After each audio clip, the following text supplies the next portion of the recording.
It's 5 on your side at 5. Focused on you. We start with a live look tonight near Washington University, where nearly 100 were arrested last weekend. There is a pro-Palestine protest just getting started. And thank you for joining us. I'm Ann Allred. And I'm Brent Solomon, in for Kelly Jackson. This is part of a larger group of protests that we've covered for weeks now at college campuses nationwide. Our Robert Townsend joins us live from Forest Parkway near Skinker. What are you seeing there, Rob? Hey there, Brent. I can tell you this right now. This popular and busy intersection looks pretty normal. You can see rush hour traffic is just flowing right through here at Forest Parkway and Skinker. Just a few minutes ago, about 2 or 3 protesters showed up here, pro-Palestinian protesters. It's hard to see them because they are just beyond those trees there.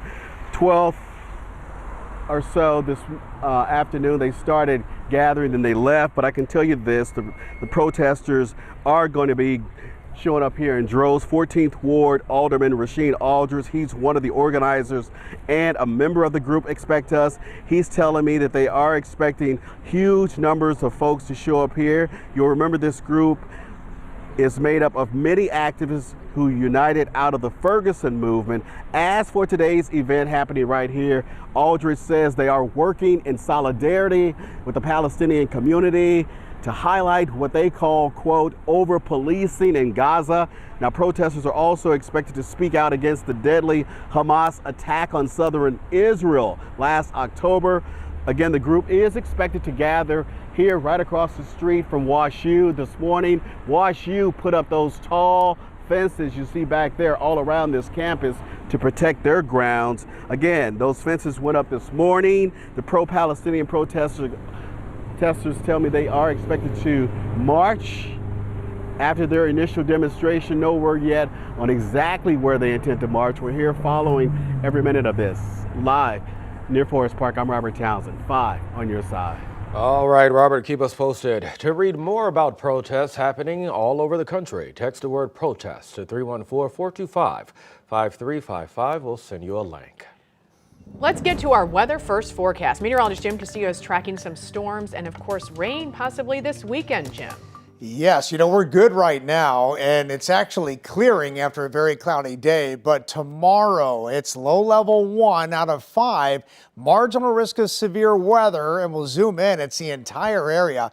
Late afternoon, early evening that we'll be watching. The timing on this, 2 p.m. to 7 p.m. and the threats are 60-mile-per-hour wind gust and quarter-inch hail. So scattered storms will develop in the afternoon and the evening hours, and we'll keep our eyes on that for you tomorrow. Again, isolated. Not everybody's going to see that. Much more on Maine weather coming up, plus a multi-day severe weather event expected next week. I'll have much more on that coming up. But right now, just looking at what happened last night, lots of heavy rain. Cahokia Heights over 1.5 inches, Forest Park over 1.5 inches. And what does that mean for our weather tonight? Well, we're clearing, and with a mostly clear sky or partly cloudy, maybe some areas of fog developing for the early morning hours. Shouldn't be too bad, more patchy. And of course, that severe weather event coming up next week. I'll have much more on that in just a few minutes. You can get our weekend weather first forecast on KSK.com. And for a link, just text the word weather to 314-425-5355 and we'll send that straight to your phone. This weekend marks 5 years now since a rising football star was shot and killed at an 8th grade prom party in Venice, Illinois. 14-year-old Jalen McKenzie was already getting national attention for his talents on the football field. Since then, we've followed his family's efforts to keep his legacy alive. And our Justina Cornell sat down with his mother today. Justina. Well, we met today where we met 5 years ago. At their home, photos of Jalen are scattered throughout the living room, and the message was clear. She doesn't want her son to be forgotten.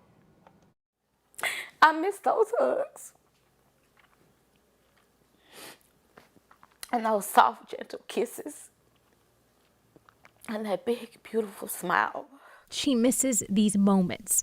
Sakina Gunner would do anything to turn back the hands of time. 5 years, it seems like it's a long time, but for me, it seems like it was just yesterday. She carries the pain daily after losing her 14-year-old son, Jalen McKenzie.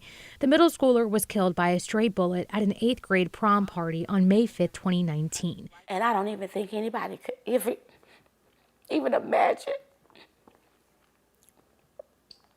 how hard it is to live without your child that did nothing wrong. Before even making it to high school, the Metro East athlete was offered 2 college scholarships. And just months before he died, Sports Illustrated featured him as 6 teens who will rule the future in sports. He always dreamed of going to the NFL, you know. I honestly believe that he would have done all of the things that he needed to do to live out his dreams. Gun violence robbed the teen and his family of a dream. Through this nightmare, though, she's been comforted by kindness. NFL players like Ezekiel Elliott stepping in. He actually paid for the funeral, also Adoree Jackson. He paid for the burial.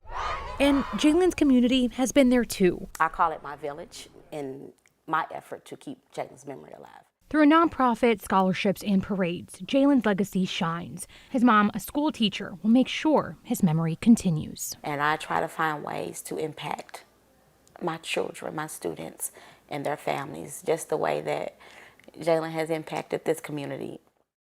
Now, 6 people have been charged in connection to this shooting. Several of them have pleaded guilty. As for this year's anniversary, his mom will be holding a balloon release this Sunday. A somber procession for a fallen St. Charles County Marine. Today, our community honored the life of a service member who died during a training exercise. 5 on your side's Megan Kernan joins us live in St. Charles County now. Megan, quite a few people were there to pay their respects. Brenton, and just 3 hours ago, hundreds of people filled this overpass along I-70 to honor the fallen St. Charles County Marine, Sergeant Colin Arsalanbis. His remains were escorted from St. Louis Lambert Airport all the way to Bowie Cave Springs in St. Charles. It closed portions of I-70 for about an hour. Sergeant Arsalanbis died after an April parachute accident near Camp Lejeune, less than a month after he was promoted to sergeant. Arsalanbis graduated from Fort Zumwalt West High School in 2019. The Honor Guard led his procession, filled with hundreds of vehicles. People lined up all along the route. They waved flags, saluted, and paused to thank the Marine for his service. A Vietnam War veteran we spoke with says he knows what it's like losing a loved one serving our country. We lost our son in 2010. He was in the Marine Corps. And I remember the funeral procession when they brought him home, stopping traffic on I-70. It was just an amazing experience when we rode by the overpasses and saw all the people supporting us. So we want to be out here in turn supporting his family as well. After the procession, the family held a private funeral service and burial. Live in St. Charles County, Megan Kernan, 5 on your side.